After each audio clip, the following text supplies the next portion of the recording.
저는 서울 예능교회에서 청년교회 이제 대학부를 담당하고 있는 이승현 목사입니다. 이 시간 우리 청년 친구들이 7월 30일부터 8월 3일까지 4박 5일로 되어서 농촌 하기성교를 진행하고 있습니다. 많이 기도해 주시고요. 지금 이 시간에 이제 우리 저희 신동립교회에 모여서 빌슨 목사님의 이제 마을 목회 이야기를 우리가 듣고자 합니다. 목사님께서는 제가 알기로 이제 마을 목회라는 그 단어 있죠, 단어.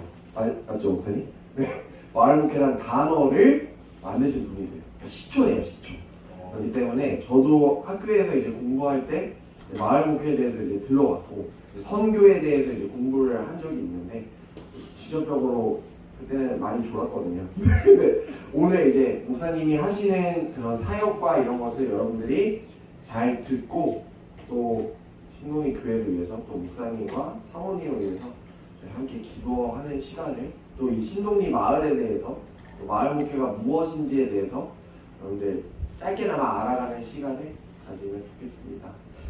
굉장히 폭염이 계속되고 있는데 기후 위기 시기를 절감하는 것 같습니다. 다른 어떤 해보다도 일찍 폭염이 더 심한 것 같습니다. 예능 청년교회 신동리 마을에 오신 것을 환영하고요. 성경 말씀을 한 것 보면 누가복음 10장 30절에서 37절에 우리가 잘 알고 있는 말씀, 율법사가 예수님을 찾아와서 내가 무엇을 행하여야 영생을 얻겠습니까? 예수님이 말씀하시기를 율법에 무엇이라 기록되었느냐? 마음을 다하고 목숨을 다하고 힘을 다하여 하나님을 사랑하고 내 이웃을 사랑하라 하였나이다. 예수님 말씀이 이를 행하라 그리하면 살리라 말씀했습니다. 그러자 예수님의 말씀에 그 말을 이어서 내 이웃이 누구입니까? 라고 율법사가 질문을 했죠. 이때 예수께서 선한 사마리아인의 비유를 들어서 말씀하셨습니다. 잘 알고 있듯이 선한 사마리아인의 비유에 나오는 그 선한 사마리아인, 선한이라는 말을 빼면 사마리아인인데 이 사마리아인은 그 당시 종교 지도자들로부터 사람 취급을 받지 못하던 사람이었습니다. 개 취급을 한마디로 받는 그런 인간이었습니다. 그런데 이 비유, 예수님의 비유에 등장한 이 사마리아인은 가장 인간적인, 그리고 하나님의 말씀과 비추어서도 하나님의 말씀을 실천하는 그런 인간다운 인간이었습니다. 그런데 비해서 그 강도 만난 사람을 그냥 외면하고 지나쳤던 사람들, 제사장이나 레위인이나 율법사 이러한 사람들은 모두가 한결같이 자신의 어떤 핑계로 그 자리를 모면하고 갔던 것을 우리가 잘 알고 있습니다. 예수님이 말씀하셨죠. 가서 너도 이와 같이 하라. 선한 사마리아인과 같이 하라고 말씀하셨습니다. 재난당한 이웃을 섬기고 돌보는 이웃이 되어주는 그런 교회와 교회의 가족들, 교회의 성도들이 되어야 할 것입니다. 선한 사마리아인의 비유에 나타난 예수님의 그 정신, 예수님의 그 사랑을 보여주는 그런 사람, 어느 시대에든지 꼭 필요한 바로 사람이라고 할 수가 있을 것입니다. 생명을 사랑했고 또 생명을 살리고 자신의 것을 아낌없이 들여서 그 생명을 구원하고자 했던, 살리고자 했던 그 정신을 우리는 항상 마음속에 기억하고 또 평생 이것을 우리의 마음에 담고 예수님의 말씀을 실천하는 선한 사마리아인과 같은 그런 성도들과 그런 교회의 모든 가족들이 되어질 때에 오늘날 가장 신뢰가 추락한 그러한 오늘의 교회의 모습을 다시 이전처럼 회복할 수 있는 그런 기회가 될 것이고 그것이 곧 하나님의 영광을 회복하게 될 것이라고 믿어 의심치 않습니다. 예수님의 그 3대 직무 또는 사명이라고 얘기할 수 있는 것이 바로 예언자적인 사명, 또 제사장적인 사명, 왕적인 사명이 있다, 이렇게 이야기합니다. 오늘의 목회자들도 또 많은 사제서를 우리가 이야기하지 않습니까? 종교개혁 이후에. 그렇기 때문에 목사만이 아니라 모든 하나님을 믿는 성도들은 바로 예언자적인 사명, 제사장적인 사명, 왕적인 사명을 감당해야 되는데, 시대가 어떤 그 탄압을 받는 그러한 시대일수록 왕적인 권한 또는 최고 국가에서의 최고 권력자의 권력이 마구 휘두를 때에, 그때 그 권력의 힘에 눌려서 많은 사람들이 어떻게 보면 아부를 하고, 아니면 갑자기 봉어리가 되고 말을 못하는, 입이 있어도 말을 못하는, 어떻게 보면 예언자적인 사명을 감당하는 것을 기피하고 또 하지 못하는 그러한 상황이 많이 벌어졌던 것을 볼 수가 있습니다. 오늘의 교회는 제사장이나 왕적인 그런 사명을 잘 감당하는 반면, 이 예언자적인 사명을 조금 잘 감당하지 못하는 그러한 오늘의 모습이 아닌가 생각이 되면서, 이 세상에 믿지 않는 사람들은 바로 이러한 세 가지 교회의 그리스도의 3대 직무, 그리고 오늘의 그러한 그 성도들과 목회자의 이러한 사명을 잘 균형 있게 감당하는 그러한 모습이 될 때에 진정한 교회의 말씀을 갖다가 세상 사람들이 받아들이고, 또 과거에 우리가 일제강점기 같은 경우에는 기독교인들이 얼마 되지 않았잖아요. 그때는 개화교인이라고 해가지고 진보적인 어떻게 보면 지식인들이 우리 애국운동을 했던 이런 많은 분들이 믿음을 가지고 있지 않았었지만은, 기독교의 그 정신이 정말 좋고 또 이 나라를 살리는 데에 꼭 필요한 그러한 정신이라고 생각이 돼서 이 개화교인이라는 그런 말까지 생기고, 바로 이 우리 한국 조선이 개화하고 또 발전하는 데에는 이 기독교가 정말로 이 정신이 우리에게 필요하구나 하는 이런 생각에서, 과거에 그 민족대표 3.1운동을 할 때 33인 가운데 16명이나 되는 그런 많은 분들이 목회자와 또 거의 목회자들이었죠. 그리고 성도들 있었는데, 이러한 모습을 보고 바로 초대 교회에 개화교인들이 많이 늘어났던 이런 모습들을 우리가 기억해 봅니다. 저를 잠깐 소개를 하면은, 아까 우리 이승현 목사님 잠깐 얘기했지만 2015년도에 제가 이제 마을 목회 또는 마을 목회 신학이라는 용어를 처음으로 만들어서 사용하게 됩니다.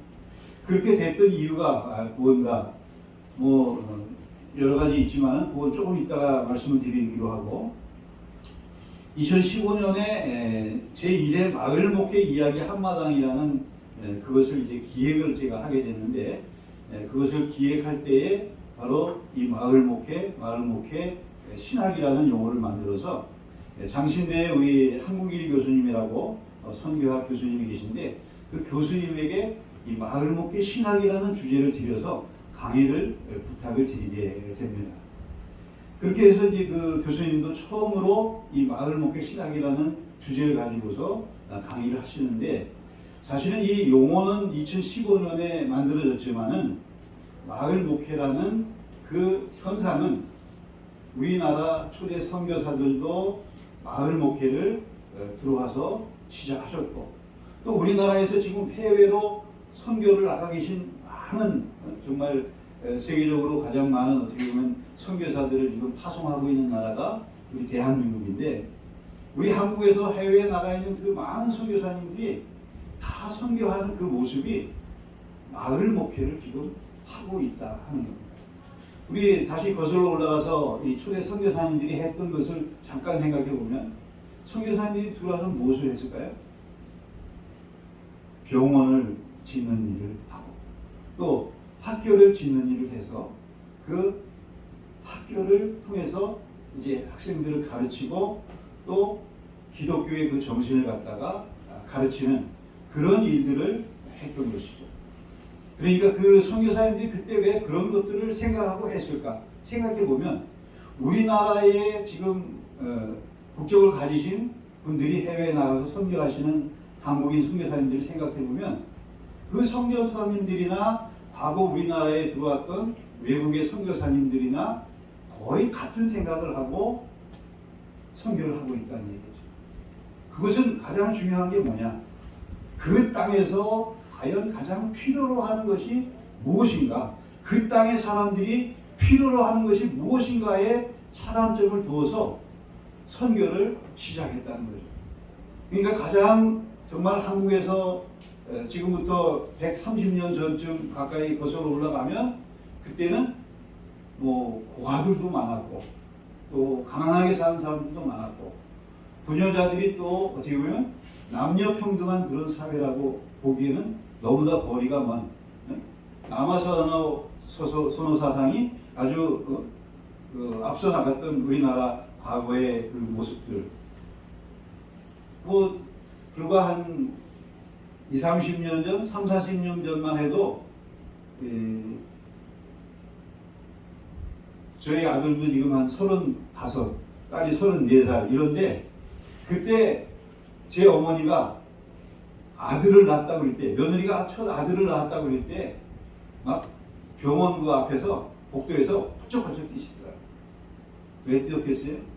너무너무 좋다고 그렇게 아들 보았다고 손주를 봤다고 그 다음에 둘째 그 다음에 딸을 이제 둘째를 낳았는데 그 딸을 낳았다는 소식을 들으시고 첫째를 낳았을 때와 다르게 그렇게 기뻐서 펄쩍펄쩍 뛰는 이런 모습을 볼 수가 없었습니다.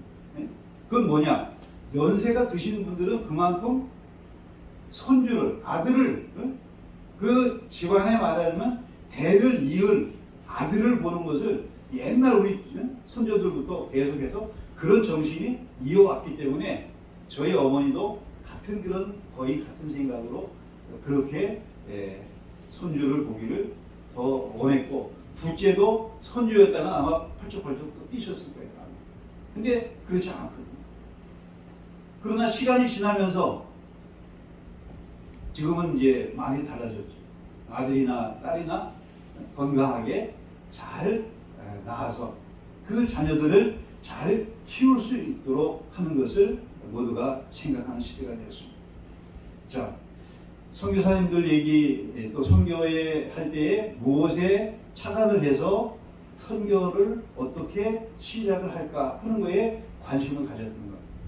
그래서 이제 저도 이 지역에서 어떤 모습으로 선교를 하는 것이 필요할까 생각할 때에 이 지역의 마을에 필요로 하는 것이 무엇일까 하는 거에 차관점을 두고 또 일을 하게 되었다 하는 말씀을 드리는 것이고, 이 마을 목회와 관련된 것을 제가 이제 용어도 만들고 하다 보니까 여러 가지 일들을 제가 처음으로 모든 것을 기획하고 이렇게 시작을 하고 진행을 하는 이런 일들이 있었습니다.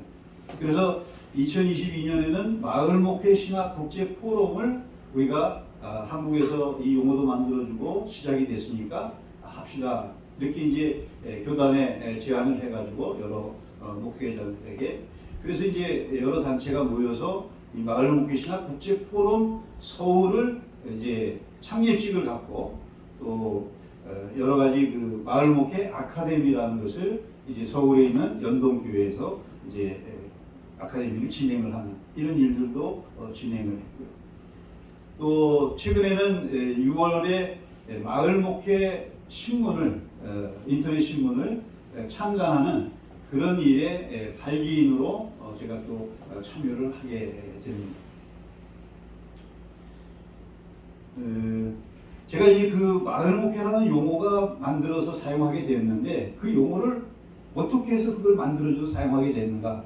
그 바탕은 제가 이제 이곳에 온 지가 20년 차가 됐는데 이곳에 왔을 때 7년 차가 되었을 때가 2010년도였어요. 2010년도인데 그때 이 마을을 생각해 보니까 고령 인구는 점점 많아지고 있는데 신생아 출생률이 거의 제로 상태인 거예요. 그러다 보니까 제 생각에는 그런 생각이 들었어요.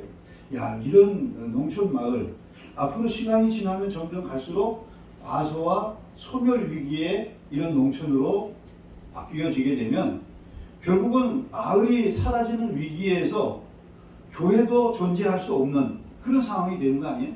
그러니까 야, 이 마을이 지속 가능해야만 농촌에서 교회도 지속 가능한 선교가 가능하다 하는 이런 생각을 갖게 된 거죠. 그래서 이 마을을 살리는 일, 마을을 지속 가능하게 만드는 그 일을 해야 되겠다 하는 이런 생각을 했는데 방법을 찾을 수가 없었어요. 어떻게 해야 이 농촌을 살리고 지속 가능하게 할지를. 그래서 머릿속에만 그 농촌을 살리는 일, 농촌을 지속 가능하게 하는 것 무엇일까 생각을 하는데 답이 떠오르지 않았던 거죠. 그런데 2005년도에 이 예배당을 지었어요. 저 위에 보면은 이제 경천에인 이신득이라는 그런 한자가 쓰여 있고 그리고 주후 2005년 이렇게 해가지고 쭉 쓰여 있는데 2005년도에 이걸 건축을 한 상태인데 그래서 이제 9월 8일인가 여기 이제 입당 예배를 드리고 그리고 옆에 사택도 그해 연말에 11월에 이제 입주를 하고 그렇게 했거든요.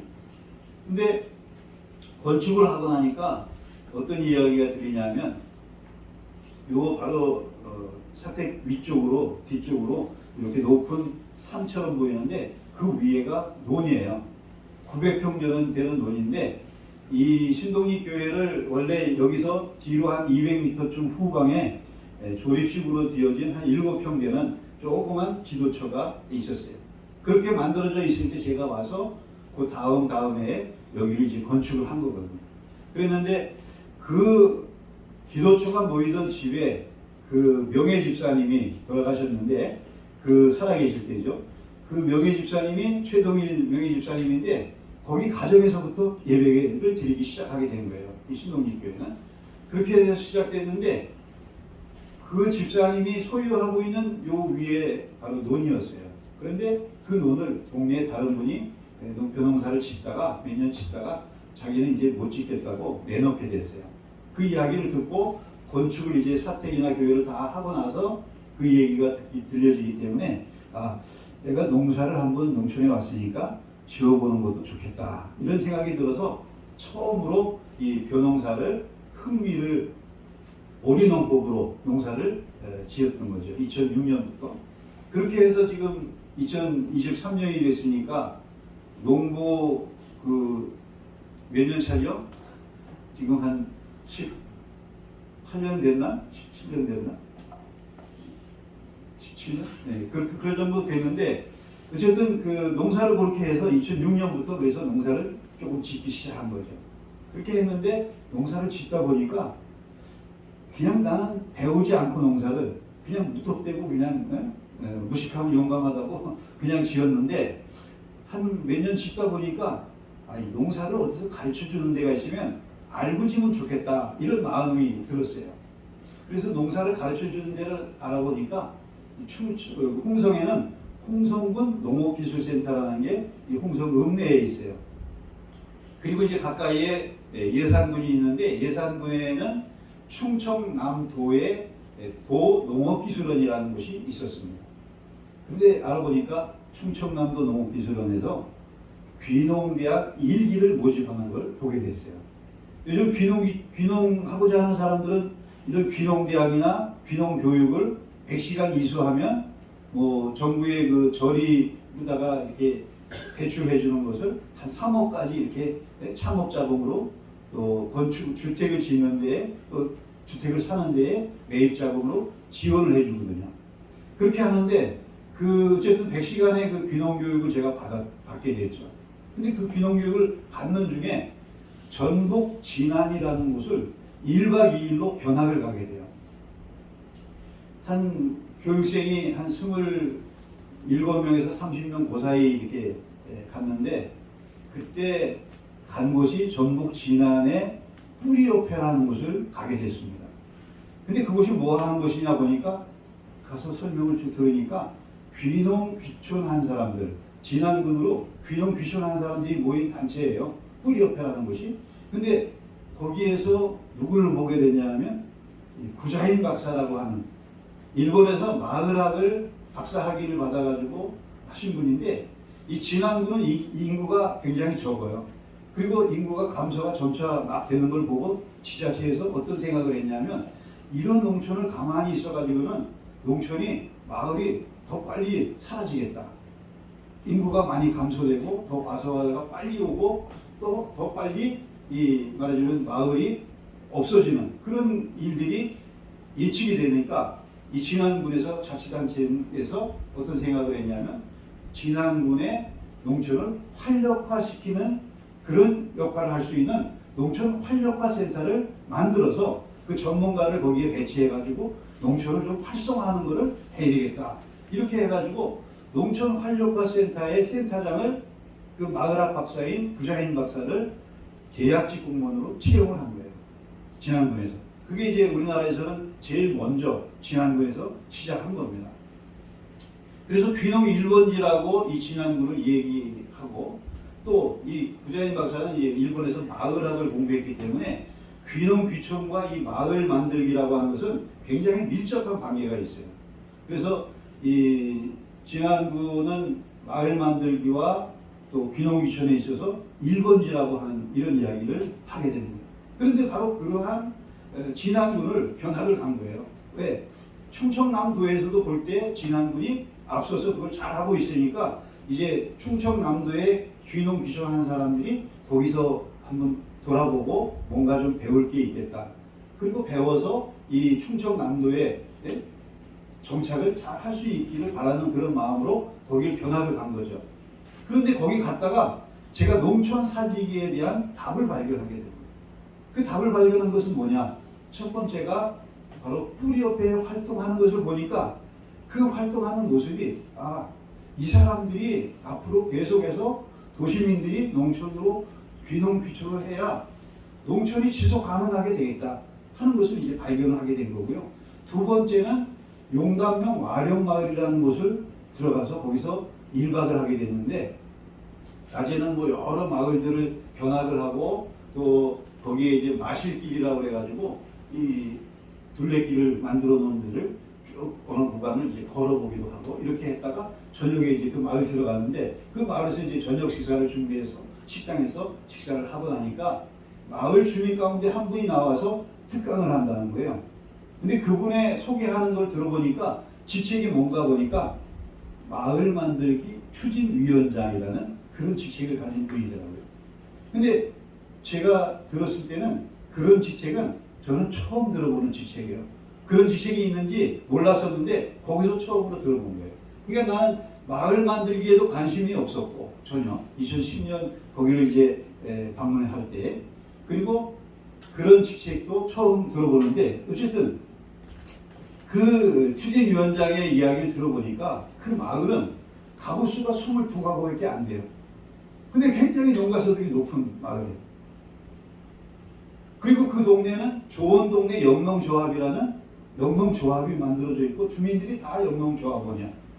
그리고 그 마을에는 가공공장이 만들어져 있어요. 농촌에서 생산한, 그 마을에서 생산한 1차 농산물을 가공을 해가지고 직거래로 판매를 하는 거예요. 인삼을 거기는 생산하는데 오래전부터.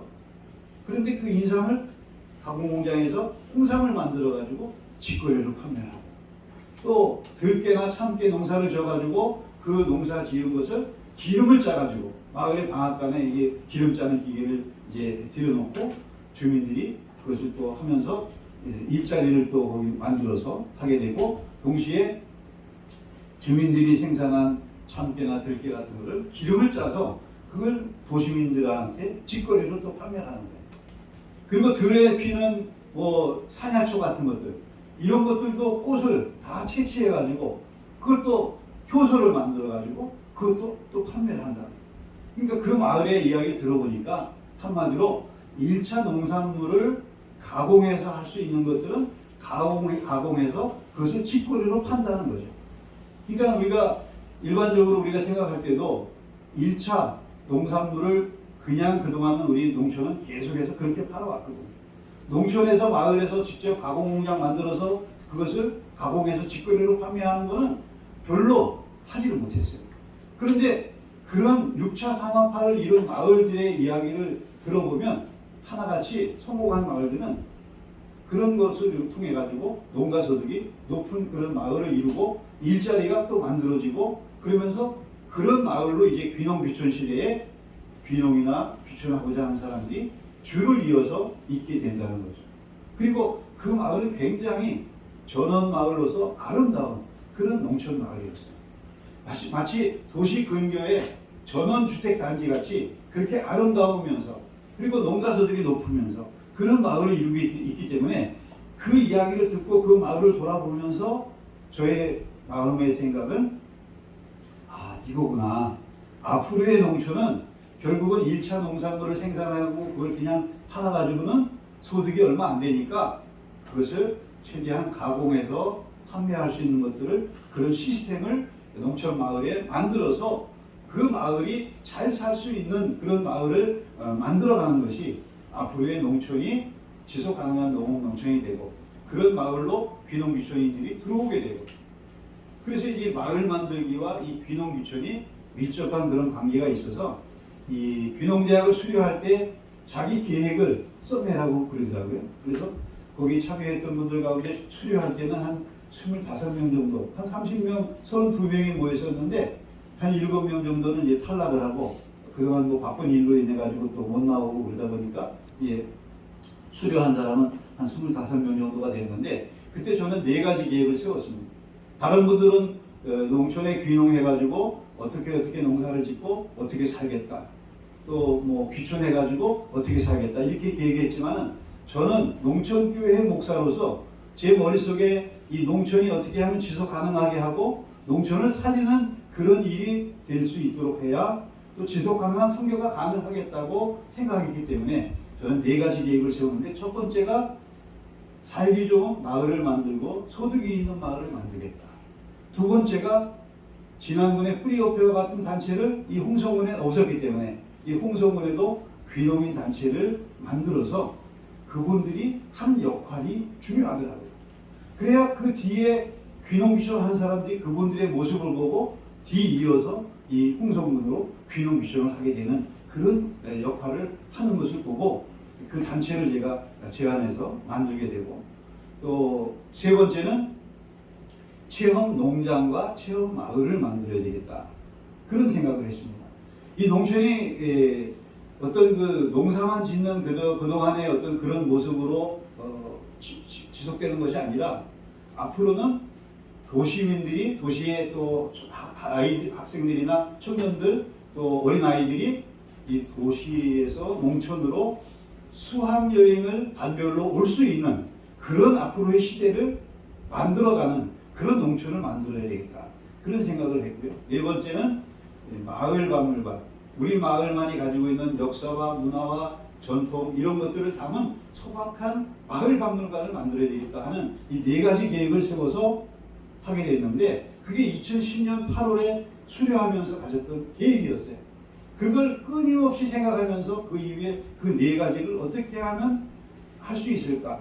그것을 계속 하다가 그 마을 만들기, 귀농 귀촌 또는 체험 농장, 체험 마을, 마을 박물관 만들기 이런 것들을 그 이후에 2015년까지 다 하게 됩니다.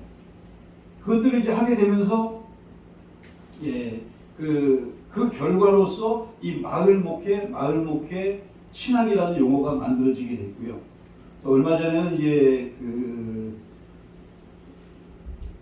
올림픽 경기장이 있는 쪽에 오륜 교회에서 농어촌 교회 목회자들을 위한 세미나를 한다고 해서 이 마을 목회 이야기를 좀 와서 이야기해 주면 좋겠습니다 해가지고 제가 강의를 하러 갔다 왔고요.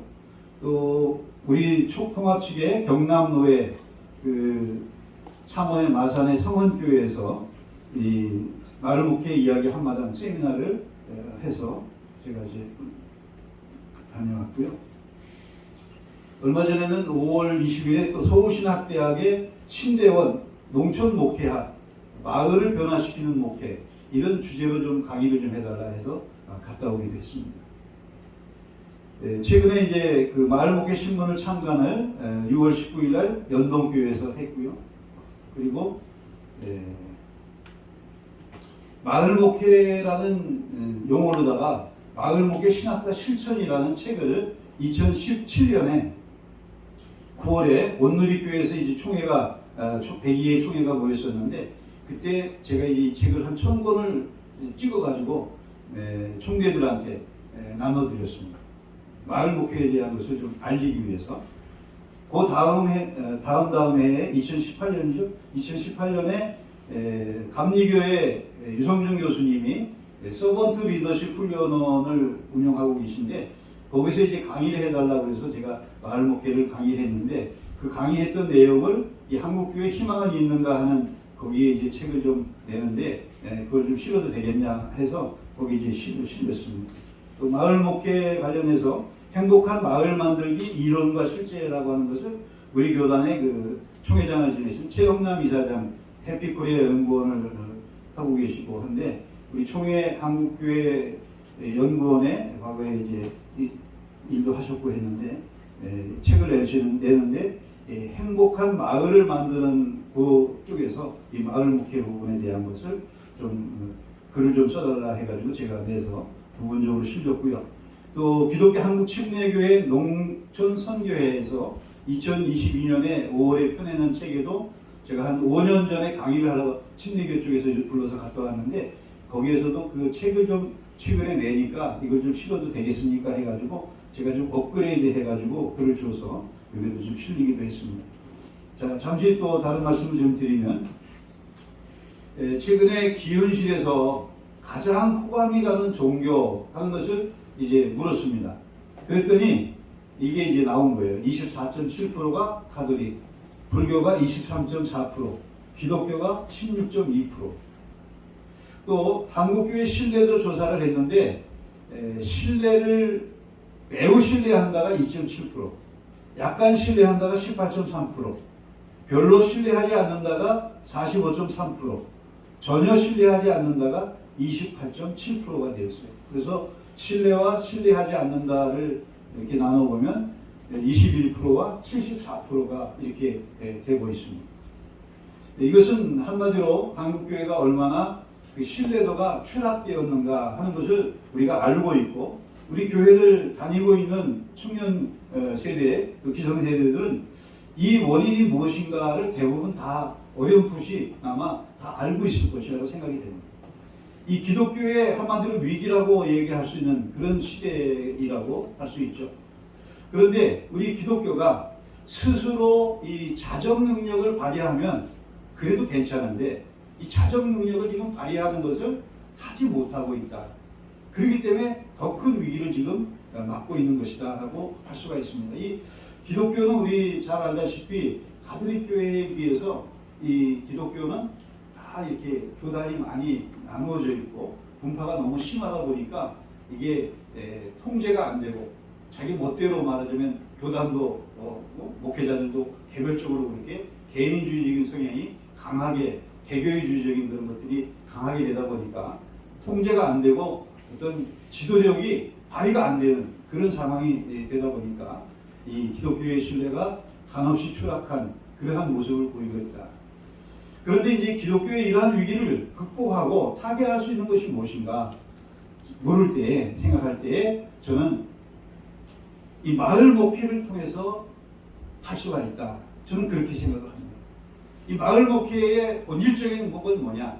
아까 잠깐 말씀드렸습니다만 선교사님들이 또 우리 해외에 있는 분들이나 한국에 와서 선교했던 분들이나 이분들이 선교를 시작할 때 그 마음이 무엇이었는가? 그것은 그 땅의 사람들이 필요로 하고 원하는 것, 갈급하게 원하는 것, 필요한 것 거기에 차단을 해서 선교를 하기 시작했다는 겁니다.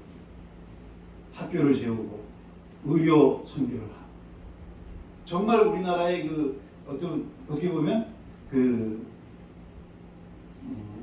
의사나 옛날 뭐 한의원이라든지 이런 것들이 있었지만은 신문물의 그런 의사들이 없었던 때 아니에요. 근데 이제 양의사가 말하자면 들어와서 그것을 갖다가 이제 병들을 갖다가 치료하고 고쳐주고 또 학교를 세우고 하는 이런 일들이 정말 이 땅에서는 사람들을 갖다가 구원하고 살리는 그런 일이 되었기 때문에 그런 교육과 또 학교와 또 의료를 통해서 많은 사람들이 또 고침을 받고 또 어떤 앞으로의 꿈과 희망을 가지고 또한 자신을 갖다가 개발하고 또 앞뒤를 개척해 나가는 이런 일들이 가능하게 되었던 것이죠. 그래서 이 섬김과 봉사를 통한 마을 목회를 통해서 이 지역사회에 있는 교회로서 지역사회의 사람들로부터 신뢰를 회복하면, 신뢰를 얻게 되면 그것이 가장 큰 자산이 된다는 거죠. 우리가 전도하는데 지금 사람들이 다 교회에 신뢰를 하지 못하겠다. 이것은 뭐 전도가 안 된다는 얘기거든요. 전도가 하기 어려운 시대에 접어들었다는 거예요. 그런데 전도를 가능하게 하는 것은 뭐냐? 바꾸어서 신뢰를 얼마만큼 그 지역의 주민들로부터 받고 있느냐. 거기에 바로 달려서 이 교회가 전도가 되고 또 선교가 가능하게 되는 것이 바로 이 신뢰에 달려있다 하는 것입니다. 그래서 이 마을 목회를 통해서 이렇게 신뢰를 회복하는 것이 사회적인 자본이라고 할 수 있는 이 사회적 신뢰를 회복하는 가장 절실하고 필요한 오늘의 방법론적인 일이라고 할 수가 있는 것입니다. 그래서 곧 그를 통해서 이 마을 목회를 통해서 사회적인 신뢰를 회복함으로 하나님의 영광을 회복하는 그런 교회와 우리 지체들이 되어야 할 것입니다. 제가 고신교단이라고 우리나라에서 아주 보수적인 그런 교단인데 고신교단에서 67회 총회에 통과가 됐다는 그 언론에 나온 것을 보니까 몇 년 전에 나온 걸 보니까 그 신학위에서 2017년에 연구 결과 발표가 교회의 적정 규모가 몇 명이냐 250명에서 300명이라고 이렇게 분석을 했습니다. 최대 규모는 한 500명으로 잡았고 그래서 그 고신교단에서는 2017년에 교단 교회들에게 권고사항으로 500명이 넘는 교회는 분립을 해서 교회를 개척을 하도록 그렇게 이제 했던 거죠. 분립 개척을. 분립을 개척을 하면 그 500명 넘는 교회는 어떤 식으로 개척을 하겠습니까? 보통 그렇게 하는 교회는 한 10분의 1이나 20분의 1의 성도들이 같이 그 개척하시는 목사님과 같이 개척을 시작하게 하는 그런 형태로 분립 개척이 이루어집니다. 한국교회 중대형교회의 이 분립하는 것에 대한 이 제안이 굉장히 일찍이 만약에 이것이 되었다고 하면 한국교회가 더 건강하게 더 말하자면 위기를 맞지 않고 성장하는 그런 추세가 계속 이어졌을 것인데 그렇지 못한 것이 안타까운 모습입니다. 이 교회가 이 건축될 때 모습입니다. 사진으로만 보시고요. 벼농사 할 때 오리농법, 오리농법으로 했고 또 수세미 농장을 2008년에 시작을 해서 체험 농장을 2011년에 좀 했고요. 이게 귀농대학을 수료할 때 모습이에요. 8월 5일이라고 쓴 데 제가 써 있습니다. 지난번을 견학 갔다 온 거. 뿌리협회 활동을 보니까 이 면소재지인데 도시든지 농촌이든지 이 간판들이 얼마나 어지럽게 되어 있습니까? 그런데 지난번을 갔더니 이 간판 정비 사업을 한 거예요. 귀농귀촌인들한테 이제 말하자면 주민들한테 공모를 해가지고 했는데 이 간판 정비하는 사업을 하자고 이렇게 공모에 제안을 했는데 그것이 채택이 돼가지고 이 간판 정비 사업을 한 것을 가서 보게 된 거예요. 그래서 제가 그때 2010년도에 사진을 찍었던 것을 이게 PPT 자료 만들었는데 쓴 건데 요 오른쪽에 거는 또 좋은 동네 영농조합이라고 아까 말했던 용담면 와룡마을의 영농조합 그 간판을 제가 찍었던 거죠. 그래서 2011년 3월 16일에 홍성군에 제가 제안을 해가지고 홍성군 귀농 지원연구회라는 귀농인 단체를 만들어서 초대 회장을 제가 맡게 돼요.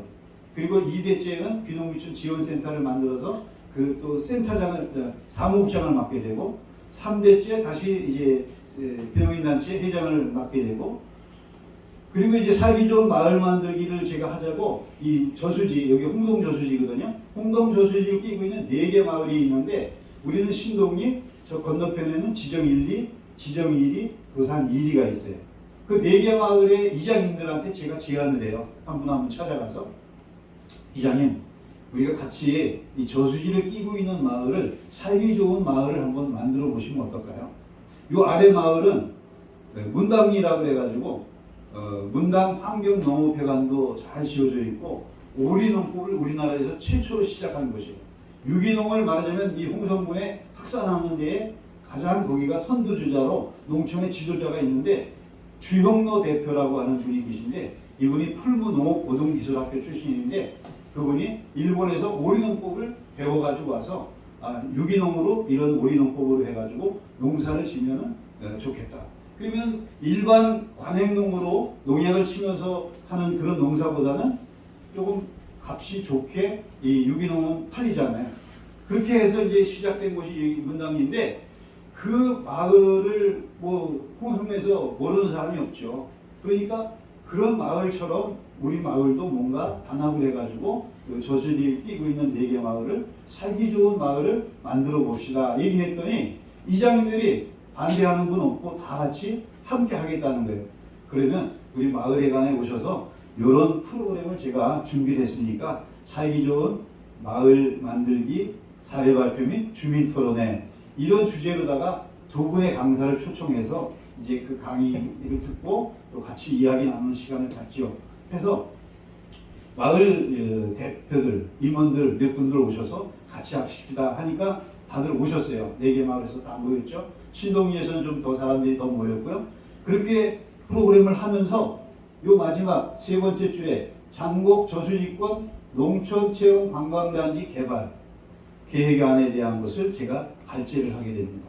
여기를 어떻게 하면 살기 좋은 마을을 만드는 데에 이 농촌체험 관광단지로 만들어서 할 수가 있을까 하는 것을 제가 이제 말하자면 그 계획을 발제를 하게 됐고 그 이후에 이제 다시 끝나고 나서 정식 주사하고 나서 이제 다음에 다시 제안을 합니다. 이장님들한테 제안을 어떤 제안을 하냐? 여기에 우리가 뭔가 살기 좋은 마을을 만들려고 시작을 하려면 추진위원회가 있어야 이 일이 시작이 되지 않겠습니까? 그러니까 우리가 같이 모여서 추진위원회를 만드는 것이 어떨까요? 했더니 다 찬성. 그래서 장곡면 사무소 회의실을 2층을 빌려서 거기서 주민 대표들 각 마을마다 4명씩 모여서 이제 추진위원회를 구성을 합니다. 그래서 4개 마을의 이장님들 다 오셨으니까 그 중에 한 분을 추진위원장으로 세우고 나머지 3분은 부위원장으로 세우고 또 하다 보니까 목사님이 사무국장 역할을 좀 해주시죠. 해가지고 제가 이제 사무국장을 초대 사무국장 해가지고 제가 기획을 해가지고 회의에 내놓으면 그대로 진행을 하게 돼요. 그래서 첫 번째로 한 사업이 뭐냐? 각 마을마다 이 추진위원회가 만들어진 것이며 그 배경이 무엇인지를 주민들이 모르니까 이걸 설명회를 하고 또 마을에 어떤 자원이 있는지를 파악하는 그런 보물찾기를 진행을 하자 해가지고 그것을 진행을 하게 됩니다. 그렇게 해서 이제 진행을 하고 나서 또 이제 뭐 카페도 제가 운영하는 데다 그런 모든 것들을 회의 내용이며 또 회의 그 사진 찍은 거며 이런 것들을 다 올려놓게 돼요. 그렇게 올려놓으니까 나중에는 연말이 됐는데 군에서 연락이 왔어요.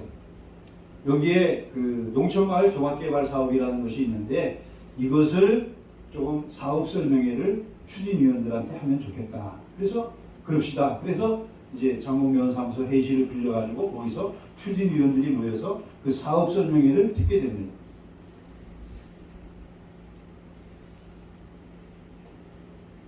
추진위원회 설명회 이렇게 듣고 또 주민 설명회 이런 거 하고 발대식 테마 특강하고 예.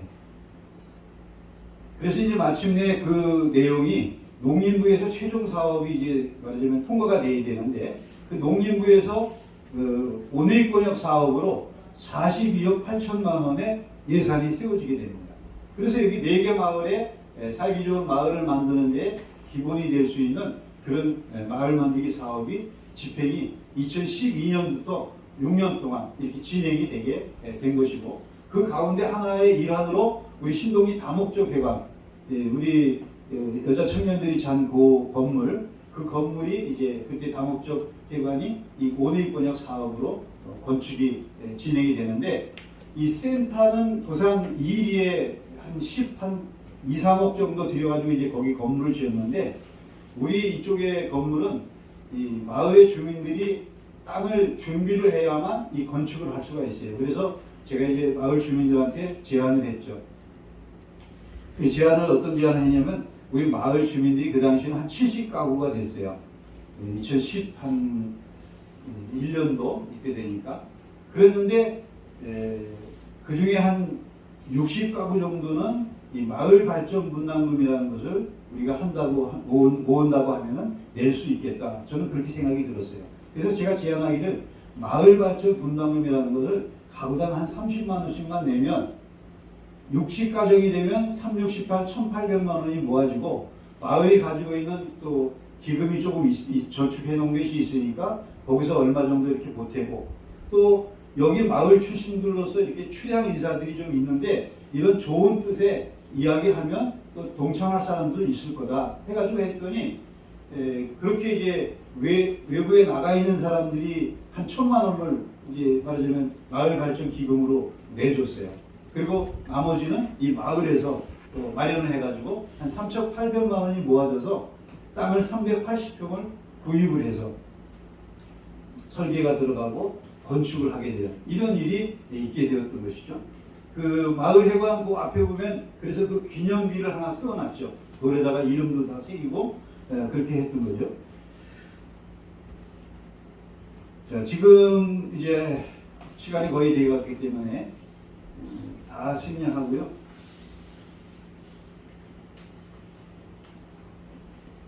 제가 하면 한 2시간 정도 이걸 해야 되는데, 사진으로만 쭉 한번 보시고요. 중요한 것만 제가 쭉 보도록 하겠습니다.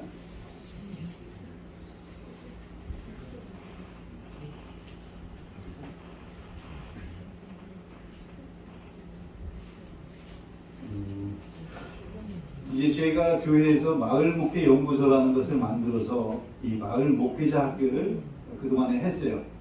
6차례는 저희 5차례는 저희 교회에서 했고, 한 차례는 태안에 있는 휴 힐링 센터라는 그 공간에서 이제 올 연초에 했었고, 이제 7기가 요번에 이제 하게 되는데, 이것은 거룩한 그 광성교회라고 정성진 목사님이 은퇴를 65세에 하시고 크로스로드라고 하는 사단법인을 만들어서 여러 가지 그 사역들을 지금 하고 계신데, 제가 이제 제안을 했어요. 정성진 목사님한테.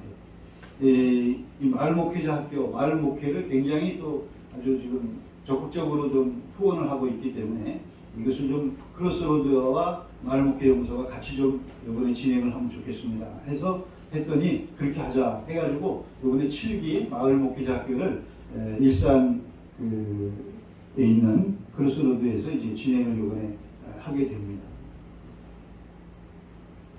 그리고 이제 제가 이제 2013년 1월부터 마을 이장을 보게 돼요.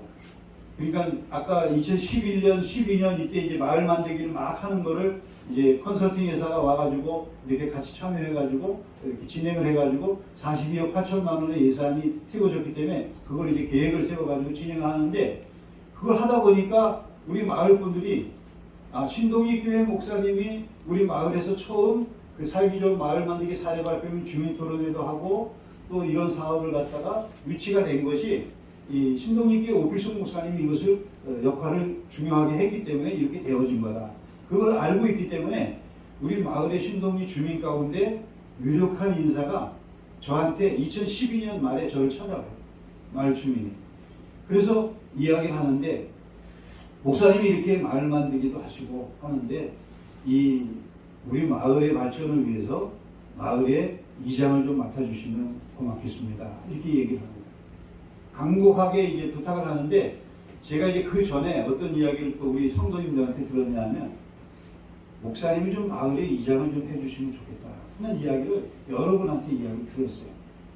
그것은 이 마을에 조금 시간을 내서 마을에 이제 봉사하는 일을 갖다가 좀 잘 할 수 있는 그런 분이 좀 마을 이장을 맡아서 하면 좋겠다는 그런 뜻이거든요. 그런데 기존에 이제 마을에, 농촌 마을에는 일반 분들은 농사일이 많거나 자기가 하는 일이 또 뭐가 있으면 그것 때문에 마을 일에 어떻게 보면 이렇게 적극적으로 뭔가 하는 것이 조금 하지 못하게 되는 이런 일들이 있거든요. 그러다 보니까 마을 주민들의 입장에서 볼 때는 이렇게 좀 교회도 뭐 큰 교회가 아니고 농촌의 작은 교회고 그런 교회니까 목사님이 좀 이 마을의 일에 좀 도움을 주시면 좋겠다 이런 뜻으로 이제 요청을 하는 것이고, 또 이 마을 만들기 하다 보니까 마을의 이장의 역할이 얼마나 중요하다는 걸 제가 잘 알고 있기 때문에 그렇다면 우리 기존의 이장님이 여러 가지 일들이 하는 일이 많이 또 농사가 많다 보니까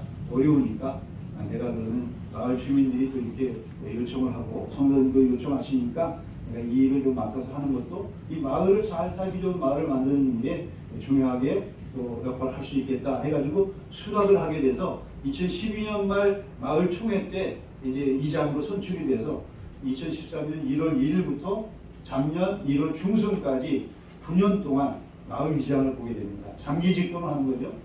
원래는 3년씩 6년이면 2번이면 마쳐야 돼요. 그 규약에도 그렇게 돼 있는데 그걸 마치지 못한 이유가 뭐냐? 총회를 모였는데 마을 주민총회를 모였는데 주민들이 이장이 될 사람을 추천을 해가지고 이렇게 선거를 해야 되는데 추천된 사람이 없는 거예요. 계속 물어도 없어요. 그래서 시간만 가니까 오늘은 그러면 없으면 다른 날에 날짜를 잡아가지고 다시 임시총회를 모여서 선출하겠습니다 했는데 다시 모였는데 날짜를 잡고 모였는데도 역시 또 없는 거예요. 그러다 보니까 이제 어떤 얘기가 나왔냐? 목사님이 좀 이장을 한 번만 더 해주십시오. 이렇게 요청이 되는 거예요. 그러니까 어떻게 해요, 제가? 이장을 안 뽑고 그냥 무조건 안 한다고 할 수도 없는 모르시고 해가지고 한 번은 그럼 제가 더 하겠습니다 했는데 마침 제가 한 번 마칠 때쯤 해가지고 반장을 하시는 분이 지금 이장을 보시게 되는 그런 일이 이제 있게 되어서 제가 이장을 내려놓고 그러면서 이 마을 만들기 추진위원장이라는 직책은 없었는데 그동안에 이제 마을 만들기를 목사님이 하셨으니까 이 마을 만들기 추진위원장을 좀 다른 마을들은 다 있으니까 그렇게 좀 했으면 좋겠습니다 해가지고 제가 하게 됐고요. 그래서 이제 했고 우리 마을은 냉이가 특산물이에요. 이 9월 초 되면 이 지금 고추 심었던 밭 이런 데다가 다 갈아엎고서 거기다가 냉이 씨앗을 뿌립니다. 그러면 거기에서 이제 11월 말부터 해가지고 봄 냉이 나오기 전까지 이 밭에 씨앗을 뿌렸던 냉이를 다 이렇게 말하자면 캐가지고 겨울에 그것을 다 캐서 판매를 하는데 주로 이제 그 수집상들이 들어와서 그걸 캐놓은 거를 이제 관을 달아가지고 저울을 달아가지고 돈을 바로 주고 가져갑니다. 근데 우리 마을은 냉이를 처음 씨앗을 뿌려가지고 재배하기 시작한 마을로 이 장곡 면지에 그게 나와요. 그래서 제가 생각할 때 우리 마을은 영농조합이나 장목반이나 이런 게 없었어요. 일절. 그래서 제가 이장이 되고 2년 차 때 제안을 해가지고 우리 마을은 이 냉이가 특산물이니까 장목반을 좀 만들면 필요성이 있겠습니다. 해가지고 장목반에 참여하실 분들 마을회관으로 모이십시오 했더니 17분이 모인 거예요. 저를 포함해서 이제 18명이 모였는데 그때 장목반을 2014년인가 이때 만들고 그리고 나서 농업기술센터에서 공모하는 사업이 있는데 농작업 편의장비 지원 사업이라는 공모 사업이 있었어요. 그래서 그때 이 공모 사업에 제가 제안을 해가지고 겨울에 그 냉이를 그 추운 영하의 날씨에 그 냉이를 닦는다고 생각해 보세요. 고무장갑을 껴도 거기 장갑을 끼고 해도 굉장히 손이 시렸거든요. 영하 6, 7도 이렇게 보통 내려갈 때. 그래서 그것을 좀 개선해야 되겠다 해가지고 제가 이제 농업기술센터에 공모하는 사업에 냉이 세척기를 하고 또 3~4m짜리 이렇게 하우스 그 안에서 이제 비닐로 씌워진 그 텐트 같이 생긴 그 안에서 이제 냉이를 캐면 찬바람도 막아주고 햇빛이 내리쬐면 보아는 또 따뜻하게 이렇게 되니까 냉일 키기가 좋거든요. 그래서 이제 그걸 했더니 그게 이제 한 마을을 선정하는 건데 그게 선정이 돼가지고 5천만 원을 지원을 받아가지고 18농가에 냉이 세척기를 보급하는 이런 일을 하게 됩니다.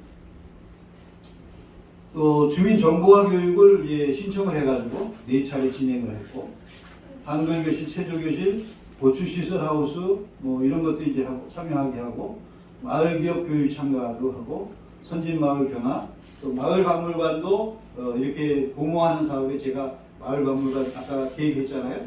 그게 이제 머릿속에 있었기 때문에 이 농업기술센터에서 이것도 1등을 했기 때문에 그 지원금으로 지금 여러분이 지금 모이는 그 구회관 2층에 마을박물관이 있는데 내일은 이제 거기를 한번 돌아보시게 되겠죠. 개관을 이제 2015년 11월에 하게 됐고 또 마을사도 그때 만들고 또 신동리 고인돌이 있는데 그 벽화가 이런 그 펜스나 이런 것들이 없어서 그냥 이 돌이 막 이렇게 보이지가 않게 막 이렇게 돼 있었어요. 그래서 이것을 잘 보이도록 하면서 고인돌의 설명과 또 이 고인돌이 어떻게 만들어졌을까 4장의 그 컷으로 사진 그 그림으로 학생들이 볼 때 고인돌이 이렇게 만들어졌구나 하는 것을 이해할 수 있고 배울 수 있게 그렇게 이제 설치했고요. 우리 마을에 이제 우리 여자 청년들이 자고 있는 방에 이장님들의 이게 액자를 제가 다 구해가지고 사진을 구해가지고 만들어 놓은 겁니다. 저도 이제 요 끝에 만들기 그 옆에 끝에 저도 이제 사진이 하나 들어가게 되겠죠. 이장을 마쳤으니까 작년에. 그리고 이제 마을 보통 기름 보일러를 썼어요. 대부분 농가들이. 근데 이게 그러지 않으면 화목 보일러를 썼는데 이 LPG 배관망 사업이라는 것이 홍성군에 있는데 이게 선정이 되면 2억 7천을 지원해 주는 거예요. 근데 10%는 자부담을 해야 돼. 3억 중에. 근데 3천만 원을 농촌마을에서 어떻게 내놓을 수가 있어요? 그거 쉽지 않거든요. 그러다 보니까 이장님이 그걸 엄두를 못 내는데 저도 그렇게 생각을 했어요. 이 가스 보일러 예를 들어서 LPG 가스 보일러 통 하나만 생각하더라도 조절기 하고 해서 한 60만 원 들거든요.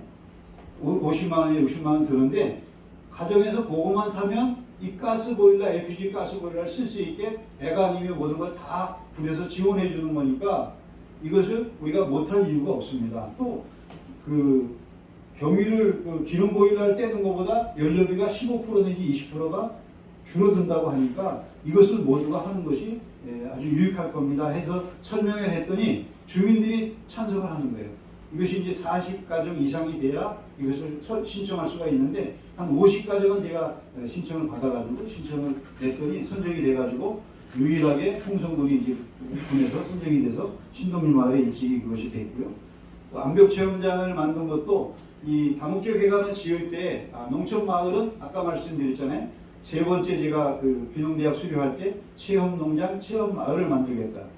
농촌마을인데 농촌마을에 와서 도시 아이들이나 그 근처에 있는 청소년 학생들이 이 암벽체험을 할 수 있는 것도 좀 만들면 필요하고 유익하겠다 생각이 돼가지고 했는데 홍성군에서는 뭐 유일하게 저희 마을에만 이것이 있다 보니까 요 가까이에 있는 장목 면서대지에 장목 초등학교가 있는데 초등학교에서 우리 마을로 말하자면 동아리가 암벽체험 동아리가 생겨가지고 여기에 와서 이제 동아리 체험 수업을 합니다. 학생들이. 그리고 행복한 마을 학교도 이제 해가지고 노래, 체조, 미술, 오락, 이야기 뭐 이런 거 진행을 했고요. 아우리치 마을 봉사를 좀 하는 거를 몇 년 전에 할 때 우편함 달아드리기도 좀 하고 또 여러분들이 이제 마을 잔치 내일 하게 될 텐데 그런 마을 잔치며 공연이며 뭐 마사지, 일손 돕기, 마을 청소 이런 것들을 이제 그동안 몇 차례 이제 했죠. 그리고 이 앞에 이제 정자가 아주 멋있게 세워져 있는데 이 정자는 이 농촌마을 종합개발 사업으로 4개 마을에 하나씩 좀 세우면 좋겠다 해가 제가 제안해가지고 했는데 다른 마을들은 우리 마을같이 이렇게 2층으로 된 곳이 없어요. 이거는 아마 한 1,500만 원 정도 아마 이렇게 들지 않았을까 생각이 되는데 정확한 가격은 모르는데 인터넷으로 찾아보면 한 1,000만 원 정도면 이렇게 세울 수 있더라고 보니까 그 당시. 근데 아마 이 관급 공사로 하게 되면 가격이 굉장히 올라가요. 또 이 건축하는 건축 비용도 굉장히 올라가요.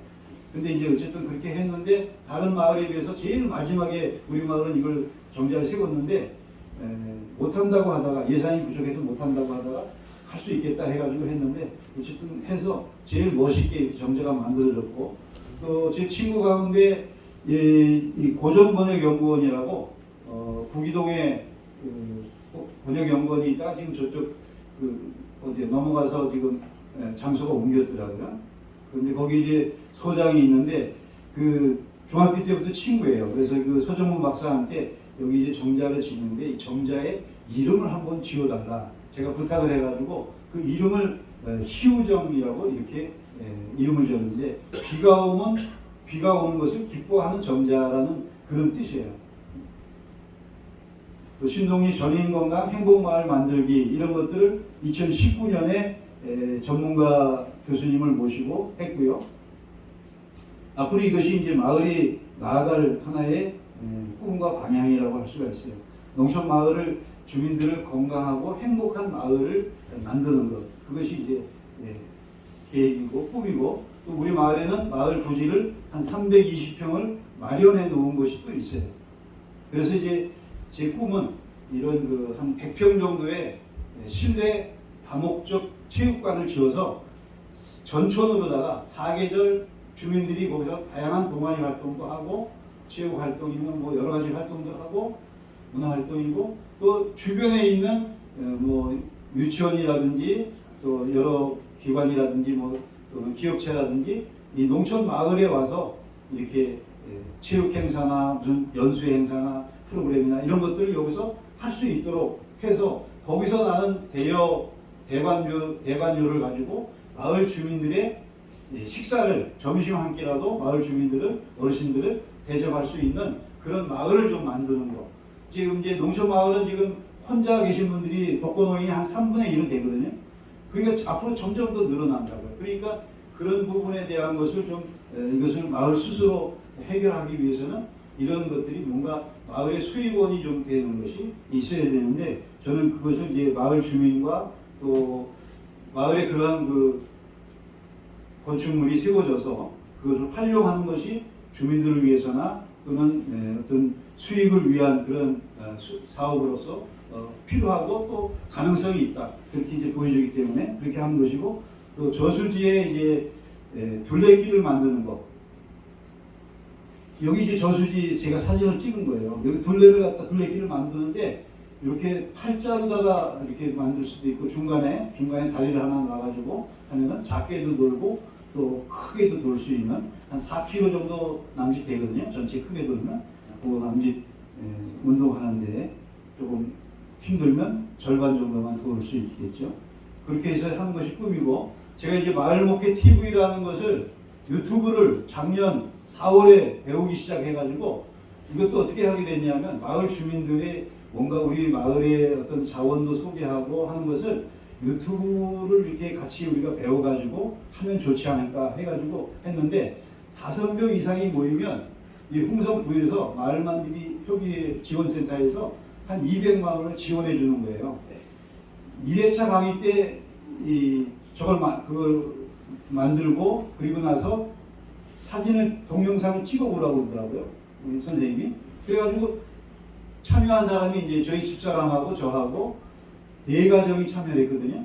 그래서 이제 7명이 참여를 했었는데 그 가운데 6명이 이제 유튜브를 만들어서 이렇게 직접 하고 있는데 저는 이제 마을목회 TV라고 이름을 지었고 우리 집사람은 시골 엄마 자연밥상이라는 그런 제목으로 유튜브를 음식을 만드는 거를 해서 올리고 있어요. 근데 저는 이제 여기 보듯이 구독자가 205명, 동영상이 지금 200개가 좀 넘었고요. 그리고 이건 시골 엄마 자연밥상은 우리 집사람이 하는 건데 지금 한 1,700명 됐나? 구독자가? 동영상은 뭐 200 몇 개 이제 그렇게 올렸는데 하여튼 이런 것들을 올려서 하는데 이거 배우기 시작해가지고 한 달 조금 넘었나 그랬을 텐데 작년 한 5월인가 6월인가 됐는데 그때 두부찌개를 해가지고 올렸거든요. 근데 그때 조회수가 한 12만 회가 올라갔어요. 그리고 뭐 그렇게 올라간 적이 없어요. 몇천 개, 만 정도 올라간 게 있을까 하는 건 그렇게 하시면 돼요. 이거 제가 보여드린 이유는 그 구독과 좋아요를 꼭 눌러서 응원을 하시라고 제가 보여드리는 거예요. 지금 그 부산장신대의 황홍열 교수님이 신대원생들을 같이 이끌고 저희 교회를 방문했었어요. 저희 교회는 그 장신대 한국일 교수님도 학생들 신대원생들 데리고 이제 방문도 하고 또 여러 이제 학교나 또 노회의 노회원들, 농어촌 부원들 많이 이제 방문하고 총회적으로도 또 총회에서도 이제 그 주재위원장님도 방문을 하고 많이 이제 했는데 하여튼 그 마을 목회 분야에서는 세계적인 오필승 목사라는 걸 기억을 하시기 바랍니다. 그리고 이 장신대 황홍열 교수님이 저에 대한 이제 평가를 이렇게 하고 있는데 일반적으로 대부분 하는 목회자들은 자기가 하는 것에서 그치는 경우가 많은데 저는 이 한국교회의 통합측교회의 이것을 갖다가 이제 확산하는 일을 위해서 한 것이 크게 다르다 하는 그런 점에서 이제 거의 그런 얘기가 되고 있고 이것이 이제 귀농귀촌이나 마을 만들기 관련해 가지고 그런 것들이 다르다 하는 그런 얘기를 좀 하고 있는 겁니다. 길게 이제 얘기를 그 황은 교수님이 평가를 하고 계시고 또 이 마을 목회를 마지막으로 이제 이야기하고 마치겠습니다. 마을 목회라고 하는 것이 뭐냐? 여러분 들어봤을 때 지금까지 마을 목회라고 하는 것을 어떻게 표현할 수 있을까요? 혹시 한번 얘기할 수 있는 분이 계실까요? 이 한국교회연구원이라고 우리 총회가 운영하는 것인데 노영상 원장님이죠. 전 원장님이고 지금은 손윤탁 목사님, 남대문 교회 담임하시던 손윤탁 목사님이 지금 이제 원장님으로 새로 오셨는데 이 노영상 원장님은 마을 목회란 하나님의 진정한 사랑으로 마을을 품고 세상을 살리는 목회다. 이렇게 이제 정의를 하셨고요. 또 장신대의 성석환 교수님은 마을 목회란 함께 더불어 살아가는 공동체적 삶의 복원을 지향하는 목회를 의미한다. 저는 뭐라고 말하느냐? 선교적 교회로서 목회자, 교회 공동체가 마을 공동체를 해치지 않고 전통을 살리고 주민의 일원으로 마을 사람들과 더불어 깨어진 공동체성을 회복하고 서로 존중하며 주민의 요구에 응답하는 행복한 마을을 만드는 목회다라고 이렇게 정의합니다. 그동안에 이제 성장주의 목회가 우리 한국교회 목회였어요. 모든 교회가 대부분 성장주의 목회였어요. 교회 장로님들도 권사님들도 집사님들도 모든 성도님들도 우리 교회를 성장시켜야 되겠다, 부흥시켜야 되겠다. 이것이 거의 모든 교회가 되었는데 이제는 그 모든 교회가 한 10년, 20년 전부터 이제 정치 현상, 마이너스 현상으로 접어든다 이런 얘기를 계속 많이 하게 됐고 실제로 이제 코로나19를 겪으면서 3년여 동안 겪으면서 많이 이제 감소가 되고 또 신뢰를 아주 바닥을 치는 이런 그 한국교회가 됐잖아요. 그러다 보니까 이제는 이 성장주의 목회가 목회되지 않는 거예요. 그래서 이제 전도 대상으로만 삼고 경쟁적으로 공격적으로 전도를 한 것이 한계가 이제 드러나고 있는데 우리가 과거에 해왔던 그런 형태의 그 선교나 전도는 되지 않는다. 그렇기 때문에 아까 말씀드린 대로 이 마을 목회를 통해서 섬김과 사랑으로 우리가 꾸준하게 이것을 옛날부터 해오던 거예요. 그러니까 이 마을 목회라는 것이 용어만 2015년에 만들어졌지 과거부터 우리가 해오던 건데 이걸 얼마큼 잘하고 있고 얼마나 치밀하게 이것을 지역사회 주민들한테 인정받게 하고 있느냐 아니면 생색을 내면서 자꾸 뭔가 하기 때문에 사람들이 에이 그거 나 꼬시려고 그러지 나 교회 뭐라 그러는 거지 이렇게 벌써 다 넘겨짚고 알고 이렇게 하기 때문에 그동안에 해오던 방식으로는 전혀 되지 않는다는 거죠. 그래서 꾸준하게 우리가 할 수 있는 것은 그 마음을 얻고 신뢰를 회복하는 것을 하게 되면 자연스러운 그런 교회의 하나님의 교회로서의 그 성장과 또한 행복한 그런 마을의 주민들과 또 교회의 모든 성도들과 목회자가 행복한 그러한 목회가 또 그러한 교회가 이루어질 수 있을 것이다 하는 마을 목회의 범위는 무한합니다. 모든 분야가 다 마을 목회의 범위라고 할 수가 있습니다. 마을 만들기 시대라고 오래전부터 들어왔고 또 마을을 어떻게 디자인하느냐에 따라서 이것은 이제 목회자가 앞서서 할 수도 있지만 목회자와 성도들이 같이 이것을 갖다가 우리 마을에 관심을 갖고 어떻게 디자인하느냐 거기에 따라서 마을이 확 바뀔 수가 있는 거예요. 주민의 한 사람으로 마을 목회를 통해 주민의 요구에 응답하고 또 교회의 신뢰에 회복을 하는 것이 바로 전도와 선교와 직결된다는 것을 우리가 생각하고 교회가 마을의 희망이 되고 이 땅의 희망이 되도록 만들어 가기를 힘쓸 때 하나님의 영광이 회복되고 하나님의 영광이 돌리는 그런 교회와 지체들이 될 것이라고 믿습니다. 네, 이상 마치겠습니다. 감사합니다.